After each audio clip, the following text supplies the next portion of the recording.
Super super.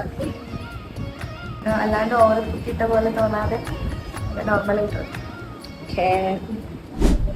Hello. അപ്പോൾ ഇന്നത്തെ work നമുക്ക് വന്നിട്ടുള്ളത് എൻ്റെ ഫ്രണ്ടായിട്ടുള്ള ശാലിനിൻ്റെ എൻഗേജ്മെൻറ്റ് വർക്കാണ്. ആളുടെ പ്രിഫറൻസ് നോക്കിയിട്ടാണ് നമ്മൾ എല്ലാവരും ചെയ്തിട്ടുള്ളത്.